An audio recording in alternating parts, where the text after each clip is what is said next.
Hello, नमस्कार. कसे आहात तुम्ही सर्व? मस्त आहात ना? मस्तच राहा. सर्वांना सर्वप्रथम श्री स्वामी समर्थ. तुम्हाला सर्वांना आजचा दिवस खूप चांगला जाओ. स्वामी कृपेने स्वामी महाराज तुमच्या प्रत्येक इच्छाकांक्षा पूर्ण करो. हीच मी स्वामींच्या चरणी प्रार्थना करतो आणि आजच्या व्हिडिओला सुरुवात करतो. तर आज मी तुमच्या सर्वांसोबत खूप छान असा मस्त व्हिडिओ घेऊन आलो आहे. तर काल गेलो होतो आम्ही पावसाळ्याचं थोडंफार सामान भरायला, म्हणजे डाळी वगैरे भरण्यासाठी आम्ही काल गेलो होतो. तर तिथे रिलायन्समध्ये ना हे एक जग मला प्रचंड आवडलं. तर हे खूप रिजनेबल रेटमध्ये मला पडलं. 149ला पडलं मला हे. आणि जेव्हा हे मी ऑनलाईन बघितलं होतं आणि बाहेरचे काय काय स्टोअर्स असतात तिथे बघितलं होतं, तर जी प्राईज मी तुम्हाला खालती दाखवली 499, 399 आणि 250 अशा कॉस्टमध्ये बाहेर होते. पण मला हे रिलायन्समध्ये चिंचपोकीला स्मार्ट पॉईंट म्हणून असं आहे. तर आम्ही त्याला नाव रिलायन्स ठेवलं आहे, स्मार्ट पॉईंट म्हणून आहे. तर तिकडे हे चिंचपोकीला आहे ते स्मार्ट पॉईंट. तर तिथे क्रॉकरी युनिट म्हणून असं एक प्रॉपर असं क्रॉकरी भेटते. तिथे सगळे कप्स म्हणू नका, काय काय म्हणू नका, तर ते सगळं भेटतं. तर तिथे हे होतं आणि हे मला प्रचंड आवडलं. खूप म्हणजे खूप आवडलं. पहिले माझे काय प्रॉब्लेम्स व्हायचे जेवण करताना ना, हे जे एवढं मोठं स्टीलचं भांडं होतं, तर ते भरून ठेवावं लागायचं पाणी, म्हणजे जेवणासाठी पाणी करतं, म्हणजे डाळीमध्ये पाणी करताना, भातामध्ये पाणी ठेवताना. तर माठ आणल्यापासून हाच प्रॉब्लेम मला खूप भासवायला लागला. तर म्हणून मग मी प्लॅन केला की असे काहीतरी भेटलंच पाहिजे किंवा असं काहीतरी मोठं जग बिग आपण घेऊ, की त्याच्यामुळे आपला हा प्रॉब्लेम सॉल्व्ह होऊन जाईल. आणि तो झाला आहे सॉल्व्ह आणि अगदी रिजनेबल रेटमध्ये तो मला भेटला आहे. त्याच्यावर प्राईस बघा इथे 499 दिली आणि तशीच ऑनलाईन वगैरे पण होती. आणि पण मी सांगू 159 ह्याची खूप भारी मला प्राईजमध्ये तो मिळाला 149ला. खूप म्हणजे ₹150लाच तो मला मिळून गेला. छान जड आहे. त्याची जी काच आहे ना तीसुद्धा खूप छान जाड आहे आणि त्याच्यावरती थोडीफार अशी डिझाईनसुद्धा आहे आणि मला प्रचंड म्हणजे प्रचंड आवडला. जसं आमचं सामान घेऊन झालं तसं ते मी घेतलं आणि त्याचं झाकण पण थोडंसं खूप छान आहे. म्हणजे त्याचं झाकणाचं असं म्हणायला गेलाल तर प्लास्टिकचं आहे. सो म्हणून ते हे करताना म्हणजे काढताना लावताना खूप थोडंफार जपून करावं लागेल एवढं आहे ते. पण त्याच्यानंतर आता नवीन वस्तू घरी आली की मग त्याला स्वच्छ करणं खूप महत्त्वाचं आहे. तर ह्यामध्ये आता मी छान पाणी भरून बघितलं की ते लीक आहे का, कसं आहे, तर नीटनेटकं होतं, प्रॉपर छान होतं. तसं घेताना पण बघून नीट घेतलं होतं.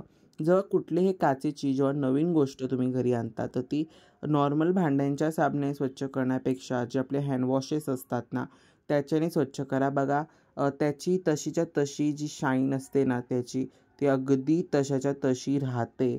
तर आणि बाकीच्या काय काय क्रॉकरी म्हणजे पूर्ण ट्रान्सपरंट काचा असतात त्याचं बघा, त्याच्यावरती एक थर निर्माण होतो. तर अशा लिक्विड्सनी जेव्हा तुम्ही स्वच्छ करता तेव्हा त्याचा थर तिथे निर्माण होत नाही. म्हणून तुम्ही नॉर्मल जे आपले हँडवॉशेस असतात त्याच्याने किंवा अजून जर काही लिक्विड्स फॉर्ममध्ये असतील तर त्याच्याने विमनी वगैरे लिक्विड असतं ना, विम लिक्विड वगैरे, तर तशाने सुद्धा तुम्ही स्वच्छ करू शकता. तर अशा प्रकारे आता त्याला मी स्वच्छ धुवून विहून छान कसं आहे ते तुम्हाला मी दाखवतो.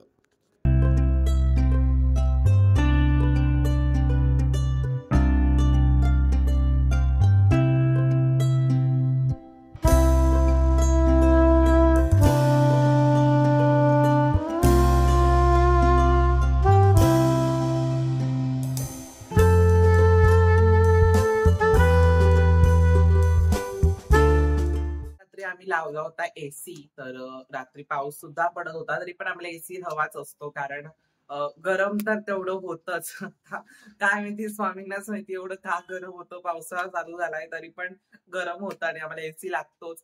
तर एसी मधनं आहे ना थोडासा आवाज यायला सुरुवात झालीये. तर तो आवाज काय येतो, तर आपल्या एसी मध्ये ज्या झाड्या असतात तर त्या खराब झाल्या की खूप सारा आपल्या एसी मधून आवाज येतो आणि ती जी हवा जी फिल्टरेशन होत असते ना, तर ती कमी प्रमाणात होते आणि तो कमी हवा फेकत जातो. आपला जो एसी असतो तो कमी हवा फेकतो. तर म्हणून आज मी ते साफ करणार आहे. तर पहिला मी तुम्हाला दाखवतो की आमचा कुठला एसी आहे. तर माझा एसी आहे हा बघा, हा वाला आहे आमचा एसी. तर हा एसी आहे हॅव्हल्सचा, लॉयड कंपनीचा इन्व्हर्टर आहे तो. आणि त्याला आम्ही लिव्हिंग रूम मध्येच लावलंय, कारण आम्ही सगळे लिव्हिंग रूम मध्येच झोपतो. सो लिव्हिंग रूम मध्येच लावलाय, बेडरूम मध्ये लावला नाही. आणि हा 1.5 टनचा एसी आहे. ह्याचा जो कॉम्प्रेसर आहे तो ग्रिलच्या बाहेर लावलाय, म्हणजे ग्रिलच्या इथे आहे. आणि म्हणजे फिश टँकच्या इथे थोडस वरती असा आम्ही लिव्हिंग रूम मध्येच एसी लावलाय. लॉयडचा आहे इन्व्हर्टर, हॅव्हल्स ब्रँड आहे. तर हा एसी आम्ही आमच्या लोकल जे शॉप्स असतात आपल्या जवळपास तिकडनंच परचेस केला होता. आणि ह्याची कॉस्ट वगैरे सगळं मी तुम्हाला डिस्क्रिप्शन मध्ये देईन, जर तुम्हाला कोणाला बाय करायची असेल. शक्यतो मी ऑनलाईन सुद्धा बघेन, जर असा सेम टू सेम ब्रँड जर मी आला. आणि खरंच सांगतो ही एसी खूप छान आहे. म्हणजे आता जेव्हा आम्ही घराचं इंटेरियरचं काम केलं होतं ना, तर तेव्हा आम्ही हा एसी बुक केला होता, म्हणजे घेतला होता जेव्हा आम्ही इंटेरियरचं काम केलं होतं. तर आता इंटेरियरचं काम होऊन 2 वर्ष झाली आणि 2 वर्ष एसीने खूप छान अशी मस्त साथ दिली आहे. आणि देतच राहील तो अजून. तशाचा तसा एसी आहे, अजिबात काही त्याला होत नाही. फक्त एसी मेंटेन करत जायचं आपल्या 6-6 महिन्यांनी, 3-3 महिन्यांनी तरी ऍटलीस्ट त्याची क्लिनिंग झालीच पाहिजे. आणि सर्व्हिसिंग पण त्याची झालीच पाहिजे. आपला जो कॉम्प्रेसर आहे त्याची सुद्धा क्लिनिंग सर्व्हिसिंग ही झालीच पाहिजे. तर असा तो एसी आहे. लॉयडचा इन्व्हर्टर आहे, हॅव्हल्स ब्रँड. तर आता ह्याच्या आतमधल्या ज्या झाळ्या असतात ना त्या मी पहिल्या स्वच्छ करणार आहे. कारण त्या जर क्लीन नाही केल्या तर एसी जो आपला हवा असतो तो कमी प्रमाणामध्ये सोडतो. आणि मग पटकन आपली रूम चिल होत नाही, म्हणजे थंडगार अशी पडत नाही पटकन. तर मग आता मी पहिलं त्याला ते क्लीन करणार आहे. ते क्लीन मी कसं करतो हे पण तुमच्या सर्वांसोबत शेअर करणार आहे. तर मग चला. तर मग माझ्या घरामध्ये जो एसी आहे, तर त्याची मी थोडक्यामध्ये तुम्हाला ओळख करून दिली. म्हणजे थोडीफार माहिती दिली की तो कसा आहे, किती टनचा आहे. तर माझा एसी 1.5 टनचा आहे, लॉयडचा इन्व्हर्टर, हॅव्हल्स ब्रँड. तर तो एसी आहे. आणि ह्या एसीला आता 2 वर्ष, 1.5 वर्ष तरी झालं, 1.5 ते 2 वर्ष झाली या एसीला. तर एसी तुम्हाला मी सांगितलं, जर हवा कमी फेकत असेल, जास्त आवाज करत असेल, तर ह्या ज्या झाड्या असतात त्या काढायच्या आणि स्वच्छ करायच्या. त्या स्वच्छ केल्या की मग आपला जो एसी असतो त्याचा आवाज पण बंद होतो आणि हवासुद्धा अशी प्युअर आणि एकदम मस्त आणि फास्ट येते. तर त्याच्यामुळेच हवा काय काय वेळेस अडकते सुद्धा. बऱ्याचदा असं झालंय. तर माझ्या डोक्याला जोरात असा मस्त पंखा लागलाय. तर आता मी उतरतो आणि स्वच्छ मस्त करून घेतलंय सगळं आणि एसी छान झालाय. तर अगदी नेहमीप्रमाणे असा आजचा आपला छान मस्त व्हिडिओ होता. तर हे जग तुम्हाला कसं वाटलं मला कमेंट्समध्ये नक्की सांगा. तर अगदी नेहमीप्रमाणे आपल्या व्हिडिओला लाईक करा, शेअर करा आणि सबस्क्राईब करा.